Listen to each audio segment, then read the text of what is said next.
Our latest webinar this evening. My name's Ross Duncan. I head up the marketing team here at First Point USA, and we're delighted to be joined this evening by Asmir Begović, one of the most respected goalkeepers in the top flight in England.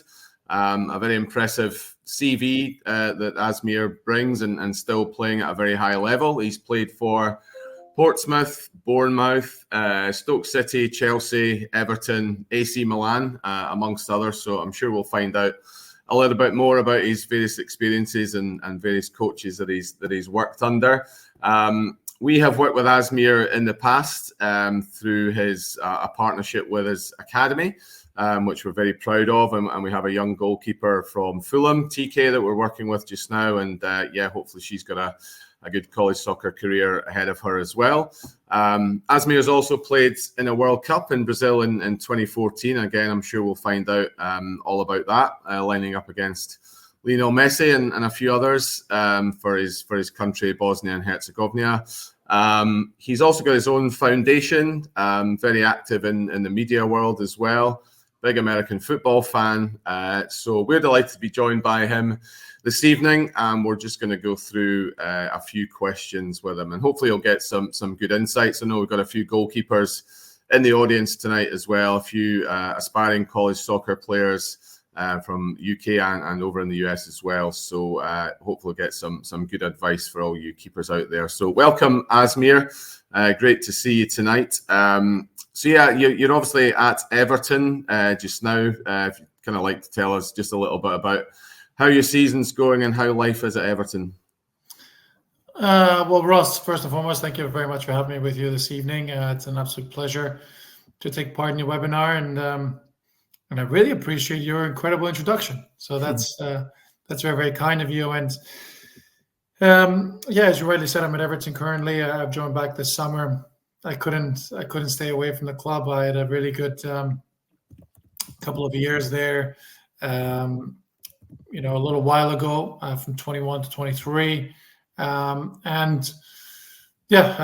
formed some really good relationships with the club, with the people, with the staff and everything. Of course, we played a few games and just felt a very special bond with everyone involved in and around the football club. Went away for a year to QPR, where I got a lot of games in, which was really enjoyable. And then the call came to join back such a giant of a football club. Which is Everton, of course, and it's an absolute pleasure to be part of it and help in any way I can. Obviously, the goalkeeping group is really strong. We're pushing each other. We're trying to bring the best out of each other on a daily basis. Jordan Pickford's one of the best goalkeepers in the world right now, and the fact that we can hopefully push him around him and help him perform at his best, and it's a role that I embrace, and any way I can help this team and the club, then it's something I really, really enjoy. So, overall, it's been a nice return. It's been almost 3 months since I've been back, I think. So, time's flown by, and it's really enjoyable. Sounds good. And taking you back to the start of your career then, were you always destined to be a goalkeeper, or did you have your sights set on any other positions or any other sports for that matter? For me, it was always goalkeeping. I was born in the former Yugoslavia, obviously born in Bosnia. That's where football was massive. And the biggest thing for me was that my dad was a professional goalkeeper in the former Yugoslavia. So he was always my idol from day one. I always joked that I was pretty much, as soon as I was born, I was meant to be a goalkeeper. And it was just the most natural thing to do. And I never wanted to do anything else. This is all I ever wanted to be. And I used to tell this to people at the age of 4, 5, and 6, but people would laugh at me in those days. But, for me, this was always plan A. And I'm really, really glad and super, super grateful that plan A worked out. Excellent. You started your career here in England at Portsmouth, and obviously a young goalkeeper back then, kind of learning your trade, and went out on loan to a few different clubs. How did you find adapting to, I guess, different environments, different clubs, different coaches, different playing styles? That there might be a few players out there in the audience tonight that are in a similar boat, maybe moving from club to club. How much of a challenge or how enjoyable was that?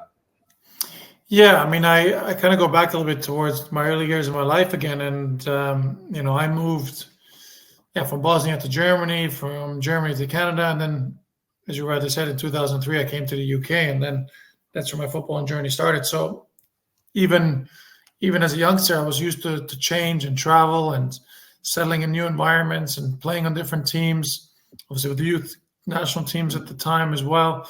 So coming over here, it was a big change, but I was always used to traveling and doing different things. So I adapted pretty quickly. Obviously, the language helped, and then, as you rightly say, once I kind of got the initial training, first couple of years out of the way at Portsmouth, the next step for me was, and as all my coaches would say, you have to go and play games. Yeah, it's only one thing doing it in training. It's another thing going and do it in games, performing a week in, a week out, showing people what you can do, being consistent, and making mistakes as well. That's part of your development. So all these things play a massive role, and that's what those loan spells really help me. You learn different styles of football, you learn different managers, you get to know different teammates, different places you live.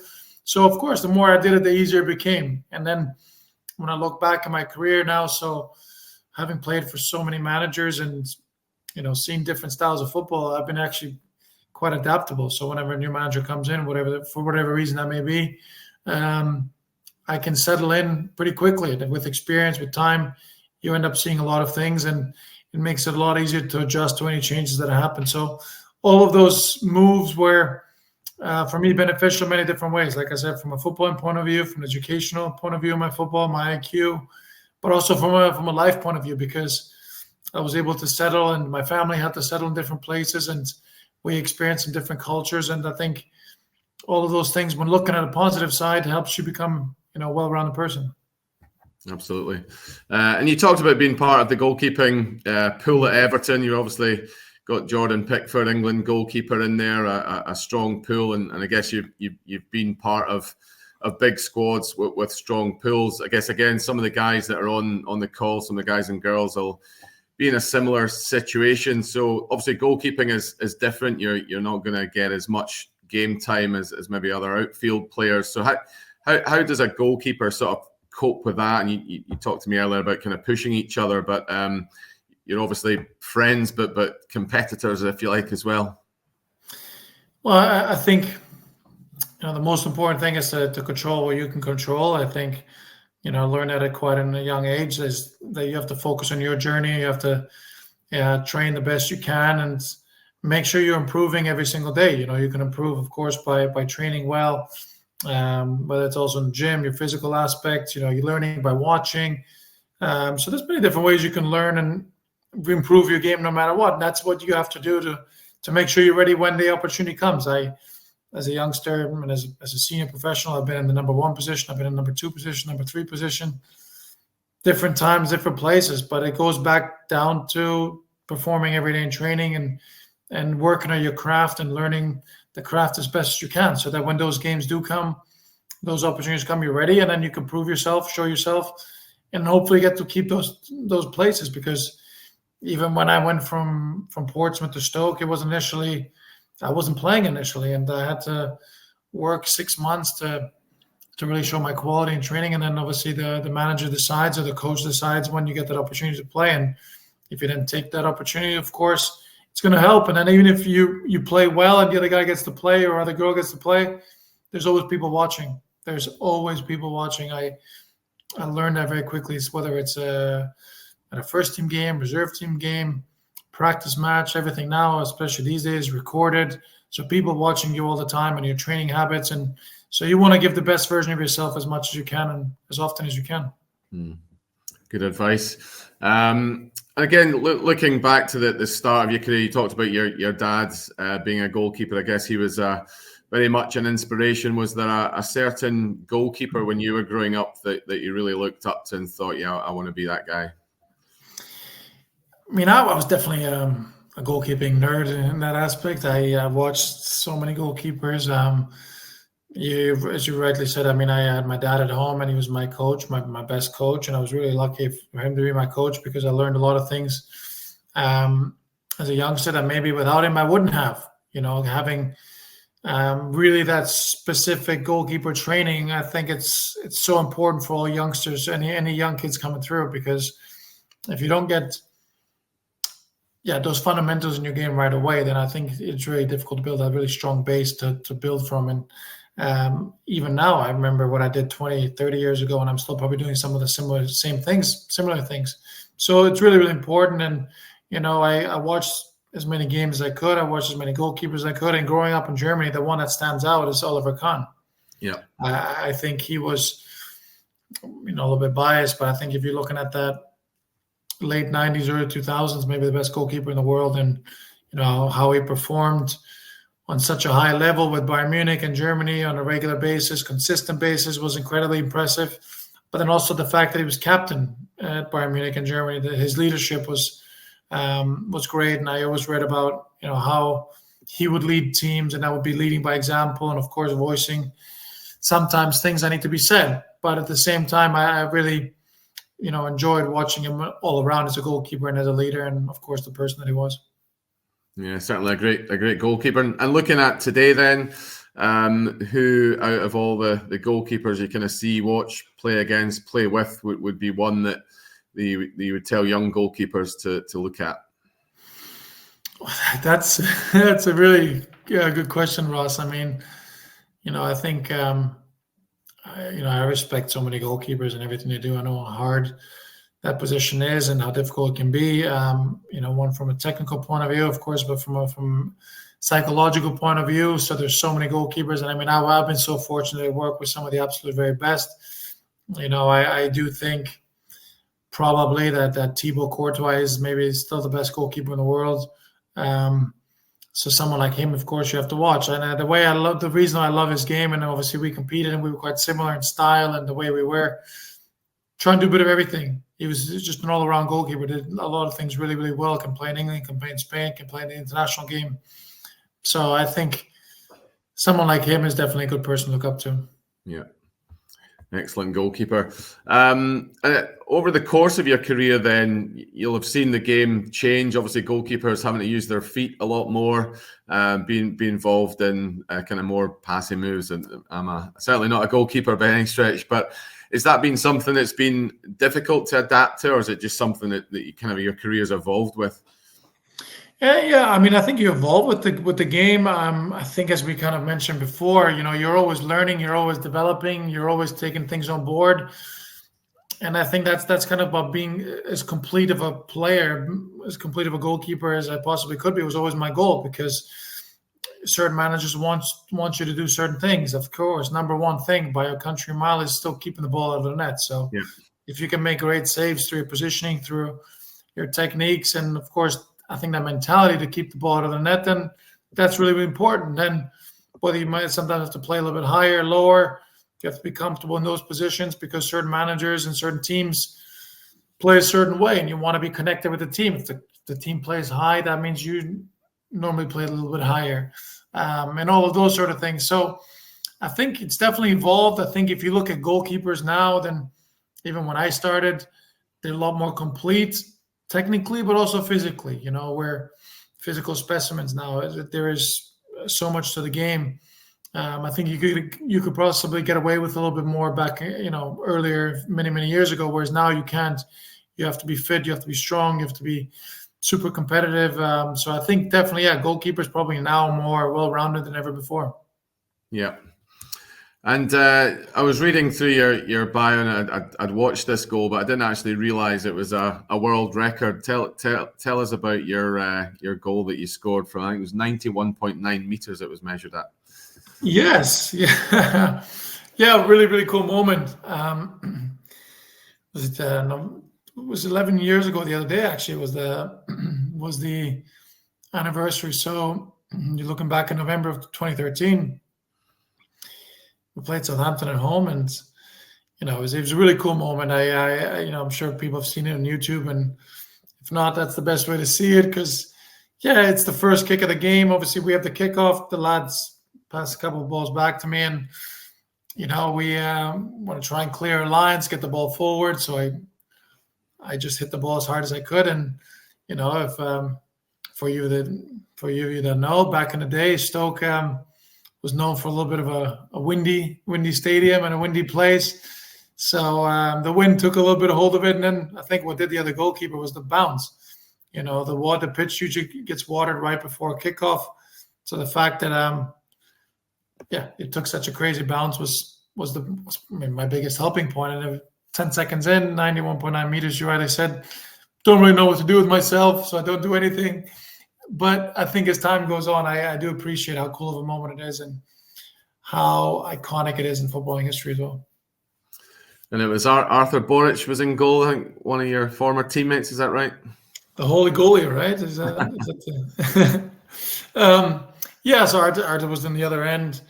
Like I said, I didn't really know what to do with myself. So I didn't do anything. And then, of course, as the footballing gods would have it, 4 years later, we're playing together. And, it was a little bit awkward at first, but we put it behind us right away. You'll mention it now and again then. No, exactly. I never brought it up first. It was somebody else by accident, by chance, that brought it up and broke the ice. So I'm glad they did, and we got it out of the way. Good. Just an aside, so we've got a few questions coming in the comments. So we'll try and grab a few questions at the end. We've got a few questions we're going to run through. So if you do have a question for Asmir, just pop it on the chat box, and we'll try and get through as many if we have time at the end. I mentioned at the start, you obviously played for your country, Bosnia, I think over 60 times, but playing in the World Cup in Brazil in 2014 must have been a very special experience for you. If you want to tell us a little bit about your 3 games in the World Cup. Definitely the highlight of my career. I think when you look at everything that came together. I mean, I think us as a team and a country, but I think the country first and foremost, what they've been through the conflict. We were a generation of players that came together to really represent our country. We came together from all over the world. We were all displaced all over the world. So we came together, for really the interest of playing for Bosnia and Herzegovina. And we were an incredible generation of players, very, very talented. And it was a special moment for us to qualify for our first ever major tournament. Now, we come close a couple times before, really, really close, so that we were able to do this and make this achievement and this major tournament a reality was incredibly special. And then when everything comes together, of course, it's in Brazil, which is a very special footballing place. The first game's in Rio de Janeiro at the Maracanã, which is such an iconic stadium. And it's against Argentina and Lionel Messi. So when the whole package of everything, how it came together was incredibly special. And it was always going to have some beating, to not be my highlight of my career. So it's definitely right up there in first place. And how was the overall tournament experience? I guess playing as you say with your international teammates, being in Brazil for a few weeks together, that in itself as a group of players, to look back on that must be very special. It was even just the build up. We had about a week or so in Bosnia, 10 days training, and then we went to America, played a couple of friendlies before we headed down to Brazil. And so the whole build up was really, really cool. Just a great time to be with everybody. And then Brazil, I'd never been there before. We were based about an hour outside of Sao Paulo. So our base was really cool. Our training facilities were amazing. And then to play in those amazing stadiums was fantastic. And unfortunately, we couldn't get out of our group. But getting that win against Iran in our last group game, that was still a pretty special moment. Absolutely. And coming back to your career in England, then you've played at some big clubs. And some pretty well-known coaches, Jose Mourinho being one of them. Who would be your favourite manager, if you can tell us without kind of annoying anyone else that you've played under? Yeah, who would kind of stick out for you? Or? I've definitely played under a lot of managers, as you rightly said, and I respect them all for different reasons. I've had really good relationships with all of them. They gave me an opportunity to play and be part of teams and special teams for different reasons. So I was always very grateful for that, and I never fell out with anyone, which was great. Never had a difference of opinion mainly when you look back over this many years, it's not easy. So the fact that I was able to do it and play for some managers was great. I think the one that stands out, and stands out for different reasons, so maybe it's not the one people would expect me to choose, but probably was Tony Pulis. I was a young kid, got the chance at Portsmouth to kind of play in the Premier League a little bit. At this place, David James coming through, they were going through financial difficulty, and then to take that next step to another Premier League team and try and establish myself, had to be the right team. And I was really glad that I chose Stoke, and Tony at that time gave me the opportunity and the chance. And it's for him to believe in a young goalkeeper and give him a chance to play in the Premier League on a weekly basis is not an easy thing to do. So the fact that he was able to do it, gave me that trust, meant a lot to me. And that was really the start of my sort of career at the highest level, because that's when I was able to establish myself in the Premier League and go on to bigger and better. And what was the team camaraderie like at Stoke? It always seemed you guys were a real together bunch. Is that something that Tony brought to the club? Oh, without a doubt. I mean, he was always, making sure he recruited character first. Players who were going to be honest professionals each and every day and work hard, and of course work for each other on a match day. And what we had was really special. Maybe we weren't the most talented team, but the way we played, the way we wanted to play and be super aggressive and direct and physical, and make sure that we might not win every game, but people knew they were in a game with us, and it suited us, and the players and the camaraderie we had was special, and that's why we overachieved. And I think when you look at Stoke City, to be going to FA Cup finals and quarterfinals and later stages of the cup competitions, qualify for the Europa League. Yeah, we almost won a trophy, which is incredible, and then staying in the Premier League on a regular basis, being even in the top 10, it's quite incredible. And the fact that we had such a great group and camaraderie and respected each other, I think played a massive part. Yeah, great times to look back on. A question from me, I think we chatted about this earlier, but although we're a global company, we're based here in Glasgow, and we've seen a lot of good goalkeepers come to Glasgow in recent years. We've had obviously Kasper Schmeichel now at Celtic, Jack Butland at Rangers. Was there ever any interest from Rangers or Celtic for you? Yeah, there's definitely been a couple conversations with more so with Celtic than Rangers. Rangers was very brief. Celtic a couple times when I was younger. I know Stevie Woods, the goalkeeper coach, really well.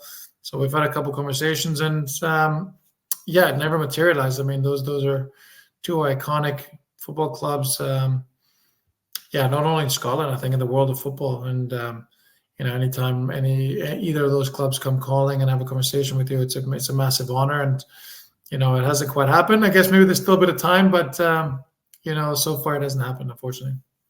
I was going to say, yeah, still plenty time. And we mentioned your brother Dennis right at the start, and he's a first point athlete who went out to the States to Shaw University. How did that come about, and how did he enjoy his time in the States? Yeah, he loved it. I mean, he was a goalkeeper as well. Like, it ran in the family, and he was coming through the ranks here in England. And he was just at a time where he fancied something a little bit different. Not sure he saw himself in England long term.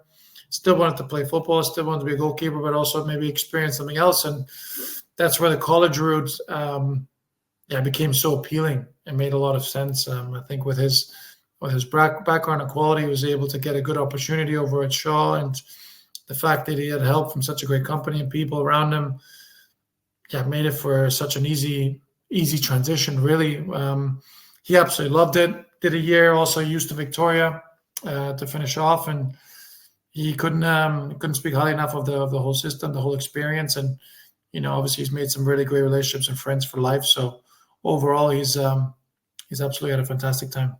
Great.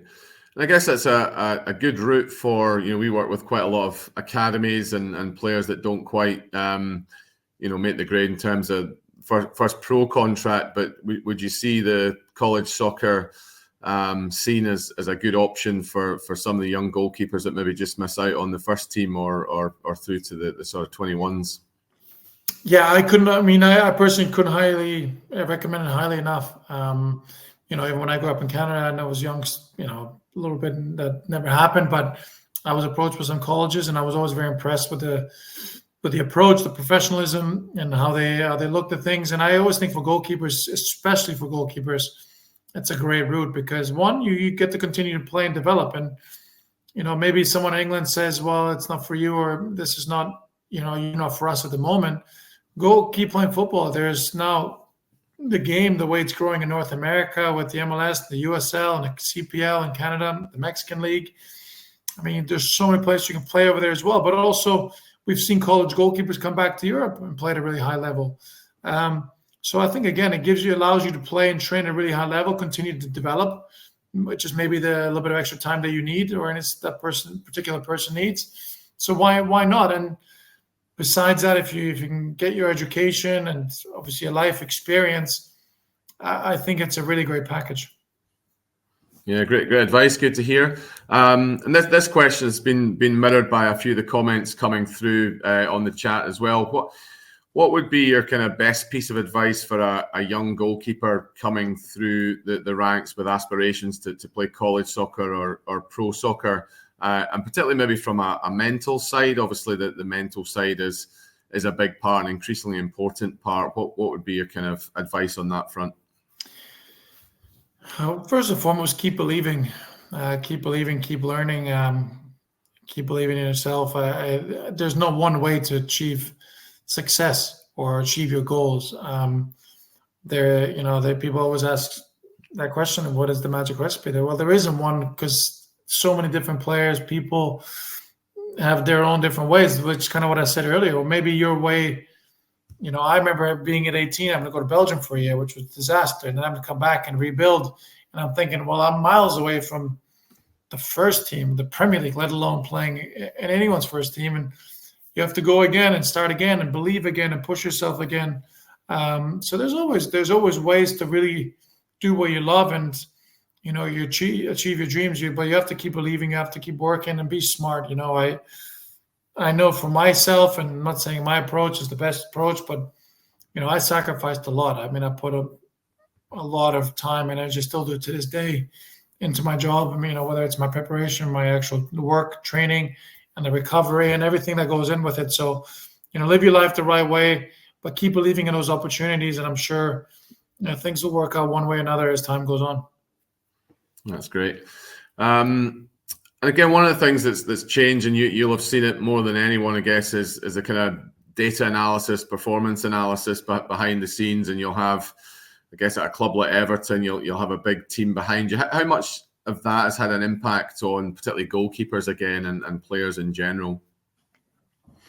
Yeah, I think it's probably made a bigger impact, I think, on recruitment. I think on people outside the dressing room. I think in the dressing room, it's not played a massive role. We don't focus on much. So I think our jobs really don't change too much. Of course, now I think people have a little bit more information and they watch us in certain ways. But no matter what the stats say, I think every player, every coach wants incredibly hardworking people, great characters, great attitudes.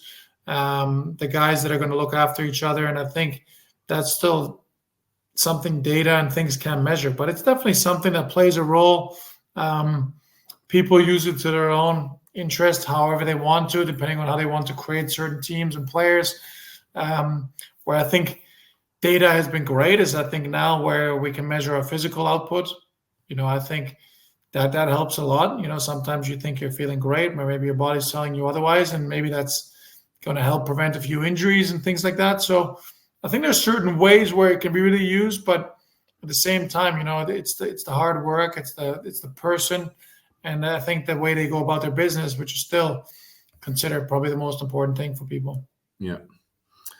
And then again, another question that's come up. We're getting to the business end of the college soccer season in the States, and a few championship finals and onto national tournaments coming up, and penalties play a big part, and obviously that's a key role for a keeper. Is again, is there a kind of method that you stick to, or a template you work to when you're preparing for a penalty shootout, as you're maybe playing in cup games or knockout games, or is it more instinct on the night? Yeah, I mean, again, I've seen it all in 20 years. I've watched every video. I've had my water bottle, which says everything about someone's going. I followed that water bottle and not saved one. And then I followed my instincts and I saved a few.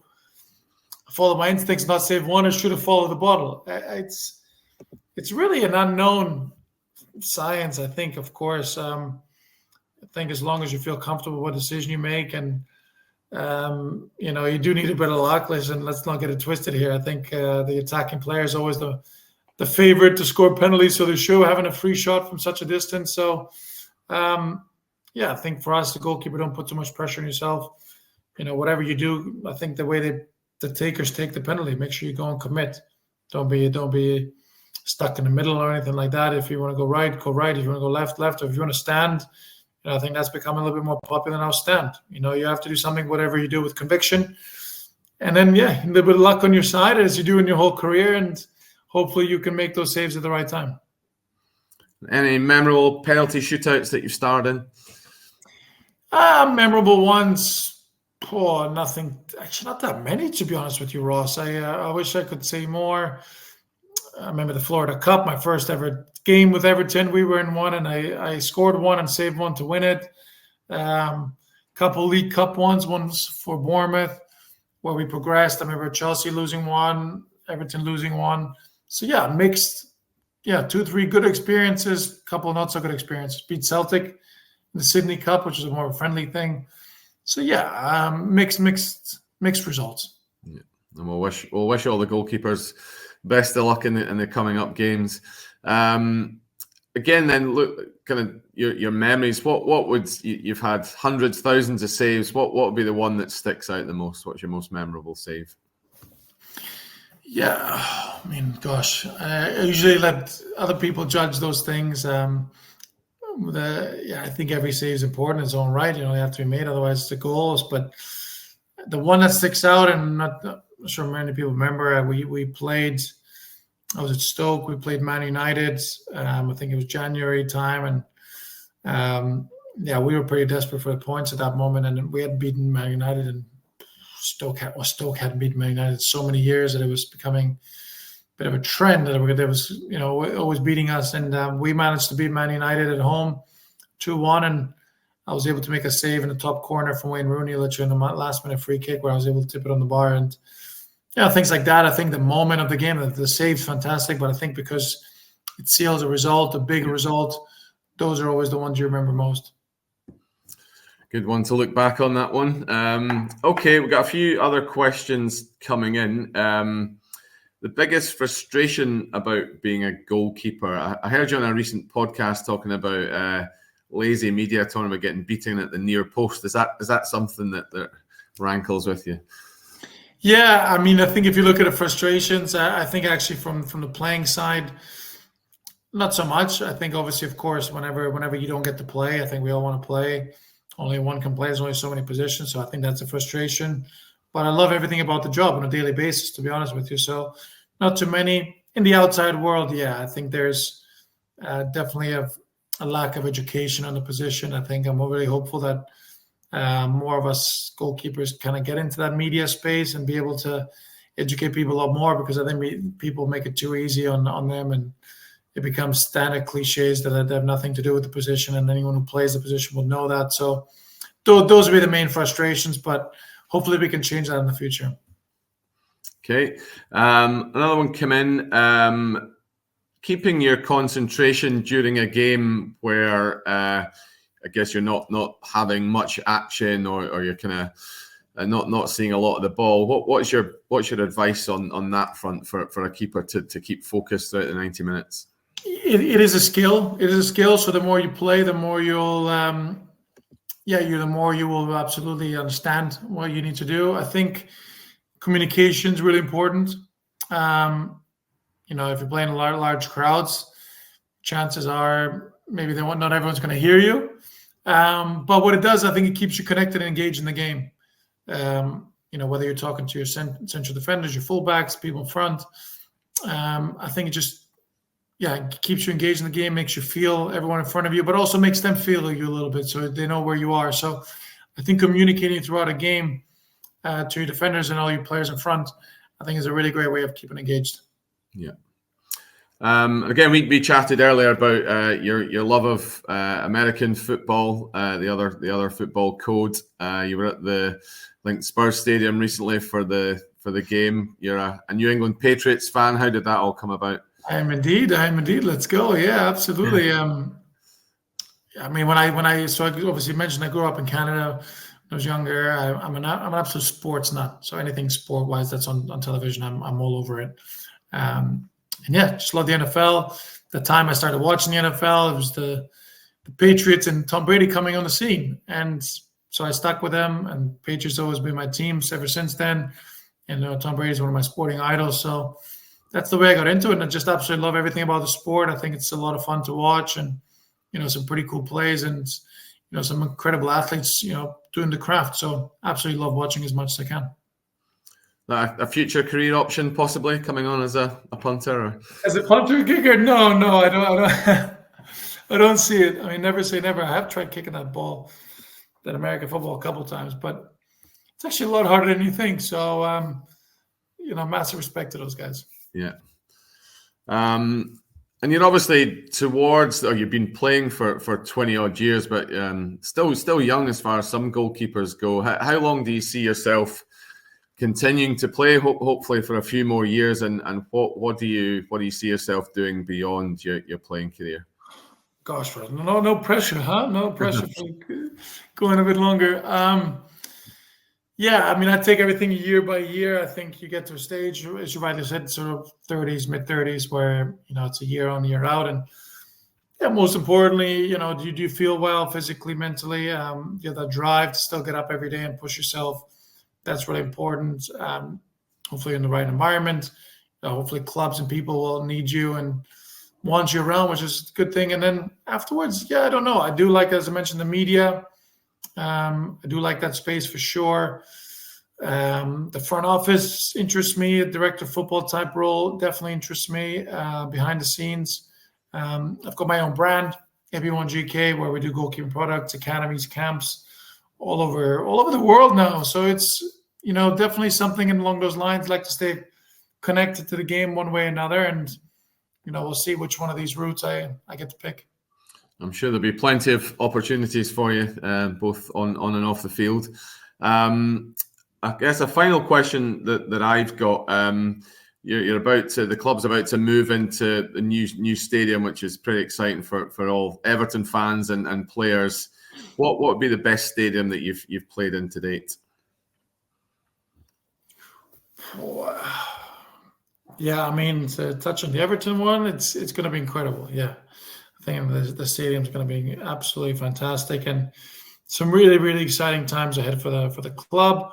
Best stadium I've played in, the San Siro is incredibly iconic. That I was able to play for the club there was very, very special. I think when you look at the sort of grounds in and around England, I think St. James's Park was really cool. That's got an incredible atmosphere up there, very loud. Tottenham's new stadium's absolutely fantastic. One of the best atmospheres I've ever played in, Parc des Princes in Paris. The PSG ultras and fans were pretty incredible. So I'll put them right up there. Okay, good shout. Intimidating place to go. Very. And we've got one more question that's just come in, which we'll take, and it's a good one, and we'll maybe kind of double that one up. So who would you most fear facing a penalty against, or I guess in a wider context, which striker did you maybe most fear playing against? Who was the most difficult? Yeah, so I was, really lucky to play against, arguably, maybe not arguably, the best 2 or 3 players of our generation, I think, in Messi and Ronaldo. I think Neymar is in and around that area, so I was able to play against all these boys. And I remember Cristiano Ronaldo at his peak when we played him. He was literally unstoppable. and I mean unstoppable. I think if you make him go left, he can go left. You can make him go right, he will go right. You make him go behind, he'll make him go behind. Score set plays, he'll go score headers. I mean, he would literally, there wasn't many things, and it's very difficult to double team players in the game and in football. So, yeah, he was the best I ever played against for sure. Yeah. Great stuff. One final question. Your tip for the Super Bowl in 20. Well, I've got all my eggs in the Detroit Lions basket. Right. All my eggs in the Detroit Lions basket. You're a bit of an NFL pundit as well, aren't you? Sorry? You're a bit of an NFL pundit now as well. Yeah. I mean, if you look at Everton and the USA channels, I did call the Detroit Lions at the beginning of the year. My fantasy team stacked with Lions players. So I'm all in on them. I think they've got a chance to go all the way. Maybe a team of destiny, their mentality, their mental toughness, the way they've played that team. So I think it'll be the Lions representing the NFC, and I'd like to see them play the Baltimore Ravens. So that'll be my Super Bowl. I think the Lions winning it. Well, that's great. Well, we'll keep that one on record. Well, our teams, Ross, won't be there. The Cowboys and the Patriots. Well, so whoever wins, it doesn't matter. Cowboys certainly won't be there after last night's performance. That's great. Yeah, we'll dig that one out come January and see if your predictions come true. Asmir, it's been a real pleasure having you on our webinar this evening. Some great insights. I hope everybody in the audience has enjoyed listening to you. I'm sure they have, and got some great advice from you and hearing about your career and your development and how that success came about. Some good advice for young aspiring goalkeepers coming through the ranks. We're very happy to have you on here. We'll have recorded this, so if anyone's missed some of it or wants to go back over it again, we'll be putting it on our YouTube and Vimeo channel in the next couple of days. So great to have you. Wish you all the best for the new season. Hopefully see you in Everton's new stadium as well, in the Premier League next season as well. So thanks for coming along tonight, and we'll hopefully see you soon at your academy and see a few more of your goalkeepers coming through our college soccer program soon. Absolutely, Ross. Thanks a lot to you for having me. First Point, everyone who joined, and hope to see you guys all around very soon. Thank you. Thanks, everyone.